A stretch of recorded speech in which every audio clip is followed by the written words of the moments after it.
चलिए आज कुछ बनाते हैं, एक मॉडर्न ऑडियो हॉरर ड्रामा बिल्कुल स्क्रैच से। हम कहानी सुनाने की सदियों पुरानी कला को भी देखेंगे और उस नई नवेली टेक्नोलॉजी को भी जो इसे आज पावर दे रही है। तो शुरू करते हैं। किसी भी अच्छी डरावनी कहानी की शुरुआत पता है कहाँ से होती है? एक बहुत ही सीधे साधे लेकिन अंदर तक हिला देने वाले आइडिया से। और हमारे प्रोजेक्ट की नींव भी एक ऐसी ही सिहरन पैदा करने वाली घटना पर टिकी है। शंत, इसका मतलब है कल आना, और ये शब्द भारत की एक मशहूर लोक कथा की रीढ़ है जिसे नालेबा के नाम से जाना जाता है। तो कहानी कुछ ऐसी है, 90 के दशक में कर्नाटक में नालेबा की ये कथा बहुत फैली। कहते हैं कि रात में एक आत्मा घूमती है, दरवाजा खटखटाती है और किसी अपने की माँ, पिता या जीवन साथी की आवाज में पुकारती है। अगर कोई धोखे में आके दरवाजा खोल दे तो उसकी मौत पक्की। इससे बचने का सिर्फ एक तरीका था, दरवाजे पर लिखना नालेबा। आत्मा उसे पढ़ती, चली जाती और अगले दिन फिर वापस आती। ये इतना डरावना इसलिए है क्योंकि ये भरोसे की सबसे बुनियादी चीज, हमारे अपनों की आवाज को ही एक हथियार बना देती है। अच्छा, अब आगे बढ़ते हैं ये देखने कि इसे बनाया कैसे जाए। किसी कच्ची लोक कथा को एक असरदार कहानी में बदलने के लिए सिर्फ एक आइडिया काफी नहीं होता, इसके लिए एक पूरा ढांचा चाहिए होता है। फिलिप रोबोथम एक मॉडल देते हैं जो लगभग हर डरावनी कहानी का ब्लूप्रिंट है, और हमारी नालेबा की कहानी इसमें एकदम फिट बैठती है। देखिए, स्टेप 2, आत्मा एक अनदेखा दुश्मन है। फिर स्टेप 3, वो अपनों की आवाज की नकल करके भरोसे को ही खत्म कर देती है और हीरो अकेला पड़ जाता है। और आखिर में स्टेप 4 में जब हीरो को लगता है कि वो सुरक्षित है, तब उसे पता चलता है कि अब वो खुद शिकार बन चुका है। ये एक ऐसा स्ट्रक्चर है जो धीरे धीरे सुरक्षा की हर परत को उधेड़ देता है। लेकिन हम किस तरह का डर पैदा करना चाहते हैं? स्टीवन किंग ने डर को 3 लेवल में बांटा है। हमें जंप स्केयर्स या राक्षसों में कोई दिलचस्पी नहीं है। हमारी दिलचस्पी है, जैसा कि किंग कहते हैं, आतंक में।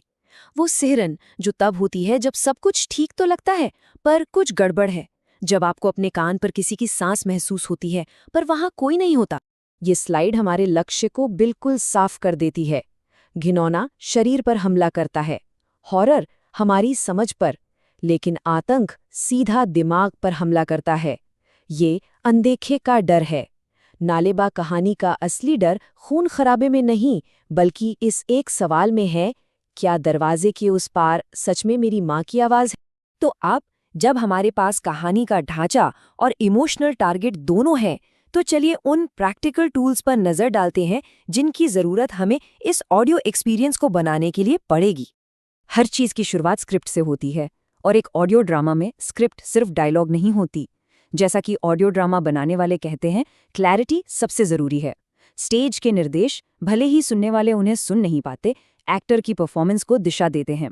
मतलब किसी के मुस्कुराने की आवाज नहीं आती, लेकिन उसकी आवाज में मुस्कुराहट सुनाई देती है।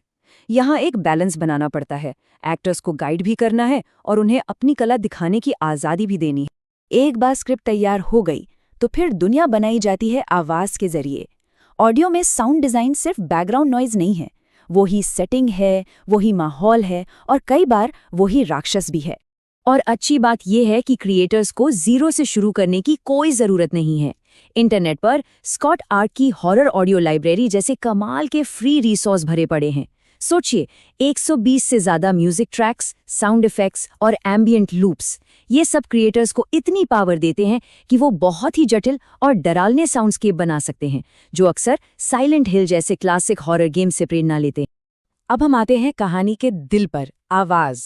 नालेबा की आत्मा की असली ताकत किसी अपने की आवाज़ की नकल करने में है, और ये चीज़ हमें एक बहुत ही मॉडर्न सवाल पर लाकर खड़ा कर देती है। ये डर एक इंसानी परफॉर्मेंस से बेहतर पैदा होता है या फिर आर्टिफिशियल इंटेलिजेंस? जब इंसानी आवाज की बात आती है तो सुनने वाले अक्सर वो नहीं चाहते जो हमें लगता है कि वो चाहते हैं। रेडिट पर हुई बातचीत से पता चलता है कि कई लोगों को बहुत ज्यादा ड्रामा या ओवर एक्टिंग वाली डरावनी आवाजें पसंद नहीं है। वो एक शांत, सपाट और लगभग बेजान टोन पसंद करते हैं। जैसा कि एक यूजर ने कहा, एक भावहीन नैरेटर मुझे कहानी में डूबे रहने में मदद करता है। ये ठंडापन कहानी को खुद बोलने का मौका देता है और सुनने वालों का दिमाग खाली जगहों को डर से भर देता है। और फिर आता है एआई, ये स्लाइड दिखाती है कि एक एआई वॉइस सिंथेसाइजर असल में काम कैसे करता है। ये टेक्स्ट से शुरू होता है, उसे ध्वनियों में तोड़ता है और फिर उन ध्वनियों को एक साथ जोड़कर आवाज बनाता है। ये एक पूरी तरह से टेक्निकल प्रोसेस है। ये एक इंसान के इमोशनल अप्रोच से बिल्कुल उल्टा है। एक मशीन के लिए इमोशन एक कैलकुलेशन है। तो एक मशीन डर की नकल करती कैसे है? ये सब पैरामीटर्स को एडजस्ट करने का खेल है। जैसे जिटर और शिमल को देखिए, ये वो छोटी छोटी खामियां हैं जो इंसानी आवाज़ को असली बनाती हैं। वो हल्की सी कांप या उतार चढ़ाव। स्पेक्ट्रल टिल्ट से आवाज़ को भारी या हल्का बनाया जा सकता है और एस्पिरेशन नॉइज से एक डरावनी सांस भरी फुसफुसाहट जोई जा सकती है। इन वेरिएबल्स को बदलकर एआई इंसानी इमोशन का एक गणितीय मॉडल तैयार करता है। लेकिन यहाँ एक सीमा है। एक YouTube वीडियो में दिखाया गया कि कैसे एक AI आवाज को डरा हुआ साउंड करने के लिए संघर्ष करना पड़ा। बिना खास ट्रेनिंग और ढेर सारे पोस्ट प्रोडक्शन के नतीजा बिल्कुल सपाट और नकली था। मतलब AI इमोशन के गणित की नकल तो कर सकता है, लेकिन अब तक इमोशन के एहसास को पूरी तरह से पकड़ नहीं पाया है। अब चाहे इंसानी एक्टर्स का इस्तेमाल हो या एआई आवाज़ों का, इन पावरफुल टूल्स को इस्तेमाल करने के कुछ नियम भी हैं। कहानी बनाने से ज़्यादा ज़रूरी है कहानी बनाने के नियमों को समझना। एआई आवाज़ों को कमर्शियली इस्तेमाल करने के लिए क्रिएटर्स को 2 सीधे सवालों का जवाब हाँ में देना होगा। पहला, क्या आवाज़ इस्तेमाल करने का लाइसेंस है? ये अक्सर पेड सब्सक्रिप्शन से मिलता है। दूसरा, क्या स्क्रिप्ट के राइट्स आपके पास हैं? एआई टूल बहुत पावरफुल है, लेकिन अगर आप किसी और के लिखे शब्द इस्तेमाल कर रहे हैं तो आप कॉपीराइट तोड़ रहे हैं। और यहीं पर एक और ज़रूरी कानूनी कॉन्सेप्ट आता है, पब्लिसिटी का अधिकार। ये कानून किसी भी इंसान की पहचान, जिसमें उसकी आवाज़ भी शामिल है, के कमर्शियल इस्तेमाल को कंट्रोल करने का अधिकार देता है। ठीक वैसे ही जैसे नालेबा की आत्मा किसी और की आवाज़ चुराती है।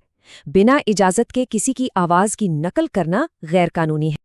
इसका एक क्लासिक उदाहरण है 2020 का जेजी शेक्सपियर केस। एक कंपनी ने एआई का इस्तेमाल करके जेजी की आवाज़ में शेक्सपियर की कविताएं बनवाई। भले ही उन्होंने उनके किसी गाने का इस्तेमाल नहीं किया, सिर्फ उनकी आवाज़ की नकल करना ही उनके पब्लिसिटी के अधिकार का उल्लंघन था। ये एक बड़ी चेतावनी है। सिर्फ इसलिए कि टेक्नोलॉजी कुछ कर सकती है, इसका मतलब ये नहीं कि वो कानूनी भी है। तो ये सब हमें कहाँ ले जाता है? हमने एक पुरानी लोक कथा से शुरुआत की और एआई के कानूनी दांव पेंच तक पहुंच गए। और ये हमें इस पूरे विश्लेषण के निचोड़ पर ले आता है। मॉडर्न हॉरर असल में एक फ्यूजन है। ये कहानी कहने के उन्हीं पुराने सिद्धांतों पर बना है जो हमें सदियों से डराते आए हैं। अकेलेपन का डर, धोखे का डर और अनदेखे का डर। लेकिन अब हमारे पास उन डरों को बनाने और शेयर करने के लिए ऐसे क्रिएटिव टूल्स हैं जिनके बारे में पहले सोचा भी नहीं जा सकता था। और ये हमें एक आखिरी परेशान करने वाले सवाल पर छोड़ जाता है। नालेबा की कहानी एक ऐसी दुनिया के लिए चेतावनी थी जहां सिर्फ कोई आत्मा ही आवाज की नकल कर सकती थी। हम एक ऐसी दुनिया में जा रहे हैं जहां कोई भी ये कर सकता है। तो जब एक जानी पहचानी आवाज बंद दरवाजे के पीछे से पुकारती है, तो कोई कैसे यकीन कर सकता है कि दूसरी तरफ कौन है?